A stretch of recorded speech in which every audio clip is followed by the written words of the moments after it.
So the whole field of comparative genomics is based on the existence of genomic variation or a certain level of genomic variation in all organisms.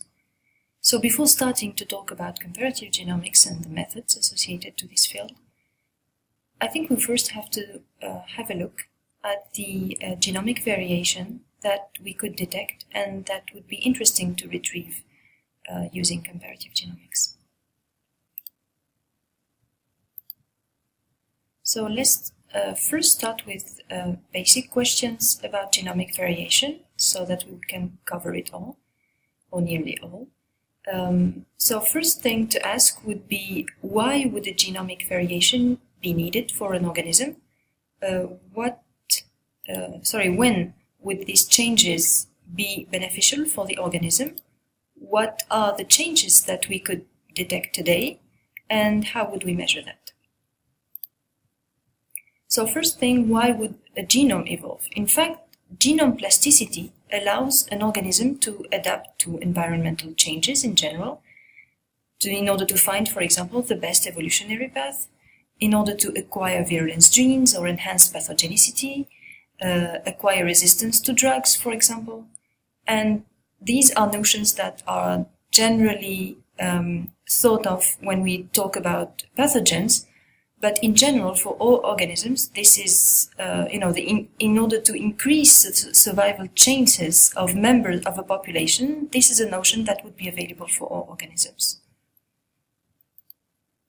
So you have here an example of these kind of changes that is happening here in a filamentous plant pathogens. So this figure illustrates the life traits and mechanisms that would be affecting their genome and the genetic variations that are occurring and the functional consequences of these genetic variations.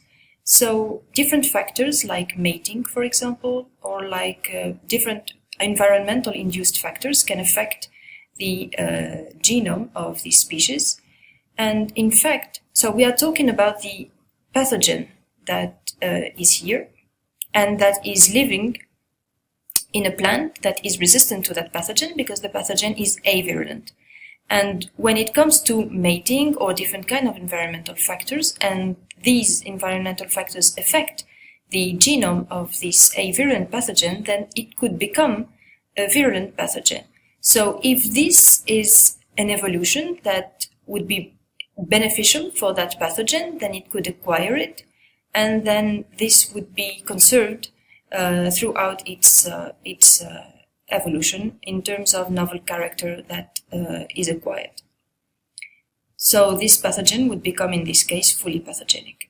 So you can see here that there are different kind of genetic and functional genetic variations that have different functional consequences, and you have here illustrated some of these examples. So the factors and events in general that could affect different kind of organisms. So we just saw the examples for one of the plant pathogen, but in general, these could be like horizontal gene transfer, or more generally speaking for, maybe all organisms, environmental pressure for selection could be beneficial or detrimental. So it could be the pH, it could be the temperature, it could be the host changes or a pathogen that is affecting something. So a genetic variation could occur in response to such events. Now, what could be affected? In fact, the overall genomic sequence could be affected in terms of big rearrangements that would occur in the genome. So the DNA structure itself could be modified. We could be affecting regulatory elements. At the level of genes, these changes could affect the sizes, the number, the function, or the density of the genes. At the level of nucleotide, it could also affect the nucleotide compositions. And all these changes are things that we can track using, the genomics technologies and also comparative genomics technologies. So how would this happen? In fact, this could be due to large genetic structural variations. It could be duplication, for example. So possibly these are events that would, draw a different kind of divergence within a genome. So this could give rise, for example, to gene families through duplication events. And with the duplication, you could have the maintenance of a function or not. You can also have transposable elements that could provide crossovers between different sites, even if they are misaligned. And these contribute to genomic evolution. You have the evolution of genes with novel functions. So these could be acquired because a copy could be altered or not. So you could maintain the same function or have a novel function. You could have exon shuffling also, and you can have tandem repeats modifications, and this is basically what we see with mini satellites or microsatellites. I'm sure you've heard about it, and several kind of other events that could lead to genetic variation. Now, how to measure the changes in the genome? Usually what you do is you look for sequence variation, and this kind of comparison could be done between two genomes, like one genome, acquired genome, and one reference, for example, or different kind of genomes. So you could have two or more genomes. You can also be comparing other kind of variations, like in more general terms, the DNA structure or protein folding, but we won't be covering this. So sequence variation, you could screen for that for DNA or proteins, but we will be covering here DNA. So this is the basic, what is at the basis of comparative genomics, I would say. So let's see the same questions for comparative genomics now that we've had an idea about the genome variation that would we need to track using comparative genomics. So why would we use it? When would it be interesting to use it? What could be tracked? And how could we do that? So why would we compare genomes? In order, for example, to identify the evolutionary history between these genomes, in order to highlight synteny, and we will be defining and seeing the synteny after, in order to identify genomic rearrangements like large structural variation events, in order also to study what we call convergent evolution for some organisms. So I'm giving you here the example of viruses.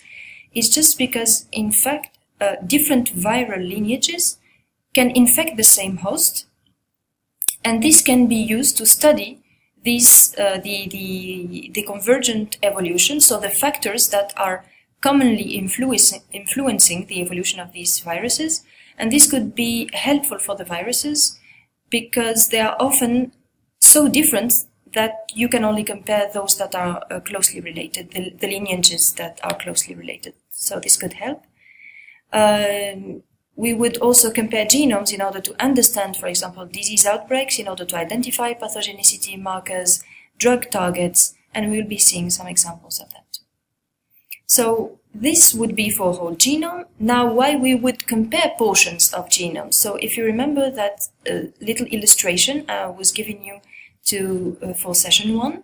So in terms of genes, this would be a way to zoom in into regions where you had genomic rearrangements. So in terms of genes, it could be a screen for functional gene gain, a screen for a gene loss, a gain of a new function, differences in exons in terms of length or number. Would the pathways be conserved? And this could be done for coding or no-coding parts of the genome. And you can have, of course, different kind of things to compare. These are just some examples to highlight why we would do that. Now, when would you need to use comparative genomics? Essentially because you would need to establish a genetic and evolutionary relationship, and this could be done when you are comparing entire organisms or sequences.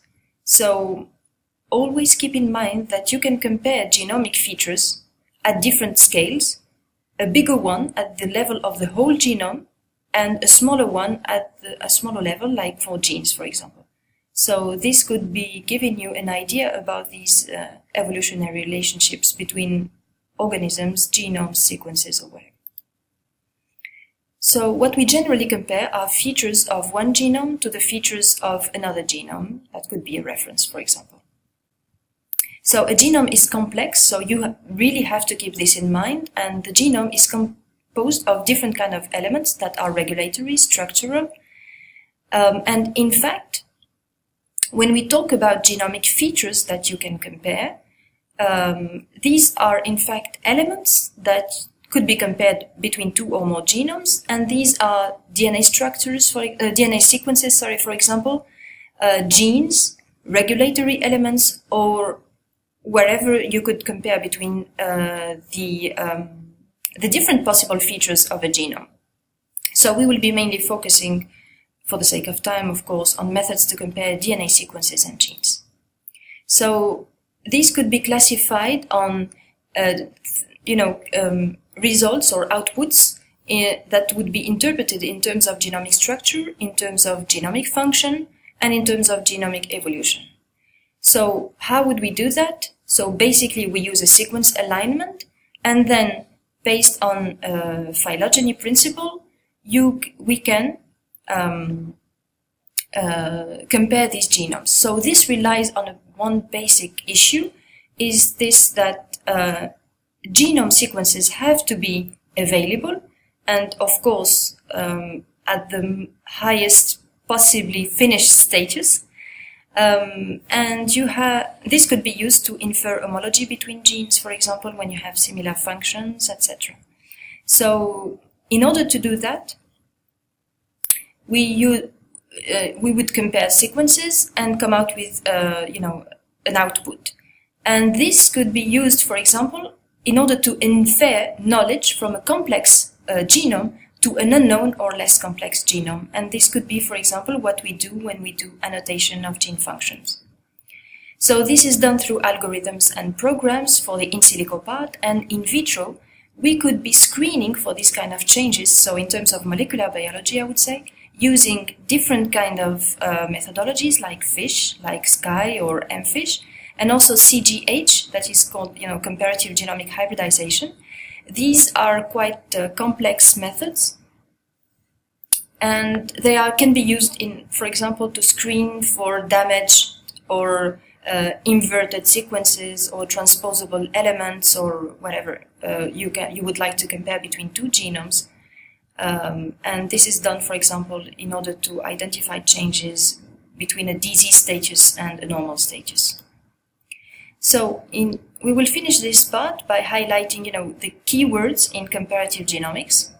So what you would need to have in hands first would be, for example, sequences that are output from databases. So you could also start using sequences from, genome projects that you've generated. And you could also be having small sequencing projects or small-scale sequences to compare.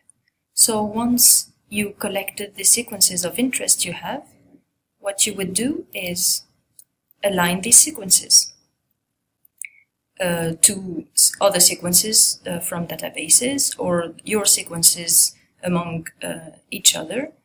And this is done through specific kind of methods and tools developed around specific algorithms. We'll be seeing some examples of these.